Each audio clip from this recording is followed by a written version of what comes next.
Hello folks, it's Miss Hope here, and today we're going to be making our own silly buildings inspired by James Rizzi.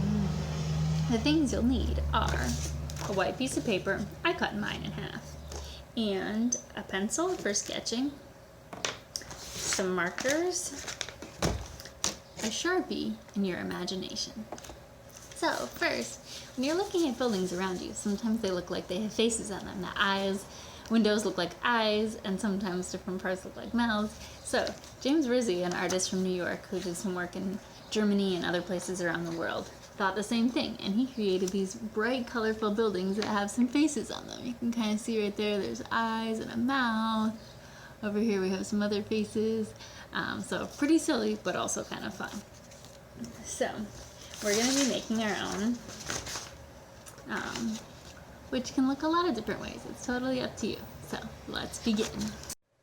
So the first thing I'm going to start with is drawing my buildings. So I can either turn my paper this way or this way. It's totally up to you. I think I'm going to do this one this way. I'm going to start by drawing some buildings. And these don't have to be perfect because they're going to be silly cartoon buildings. So they can look any sort of way I want. They can be inspired by Philly or any other city, or just buildings that you see around you. Some can be short, some can be tall, they can overlap each other. It is really up to you. This one's maybe gonna be big. This one's little.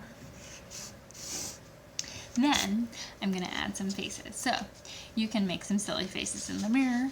You can look at cartoon faces. I printed these out if that's helpful to look at some different ways that cartoon artists make faces that show expression. You can see that they look happy or sad based on the eyebrows and the different expressions. So I'm gonna draw some silly faces. And these don't have to be perfect. You can totally make them up yourself. You can look however you'd like. This guy is going to be really happy.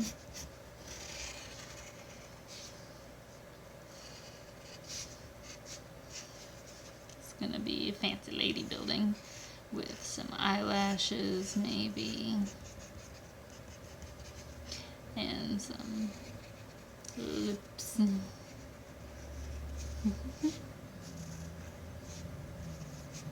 It's totally up to you what you want your buildings to look like. This guy's tongue is going to be sticking out.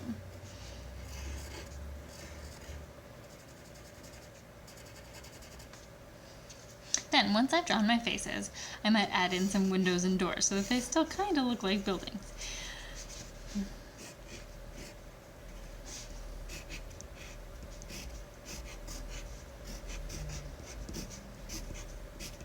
And maybe some details for the tops of my buildings too. It's really up to you what you want these to look like. This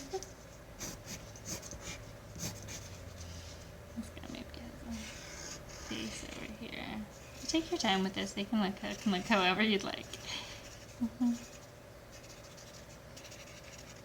guy's kind of goofy.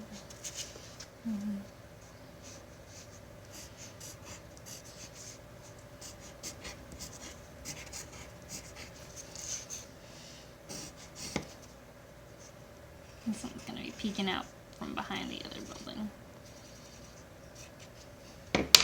Then I'm going to take my Sharpie and I'm going to outline all of my lines. This will really help the details to stand out, and it's something that cartoon artists do a lot. Even though things in real life don't have outlines, sometimes artists use outlines to create definition or to show detail in a way that they want to. So once I've done my outlines, I might also think about adding something in the sky. I don't have much sky here, but maybe I want some clouds. Or if I want it to be nighttime, I could add stars. Then if I want to do some kind of border, I could do a border around the edge. But that is really up to you. Almost like a frame.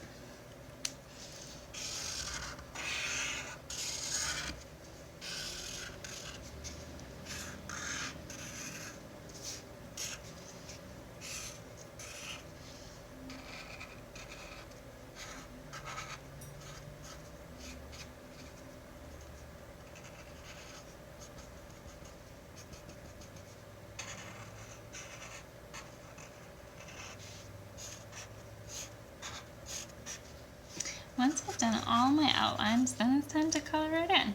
So I'm going to choose some lighter colors because I want my images to really show up. And then I'm just going to color it in. And when I'm coloring in larger areas with markers, sometimes it helps me to hold the marker a little bit like this. If I hold it upright, I get detail. If I hold it sideways, it's a lot easier to fill in with kind of big strokes. You could also use crayons here, or colored pencils, or paint if you have it.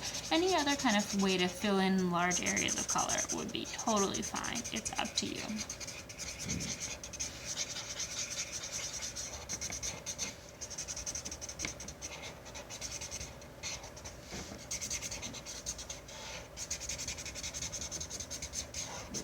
And the nice thing about Sharpie is that even if I by mistake go over top of it, it'll stay. It's not going to bleed into the other colors.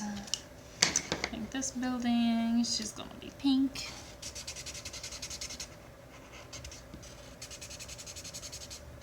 I might leave my eyes white, but I could also add color if I want to my facial features.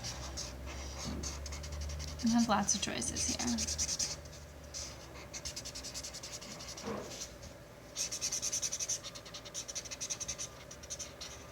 You can take your time coloring in your picture, and let me see once you're finished. Thanks for making it with me today, and I hope you have the good life that you deserve.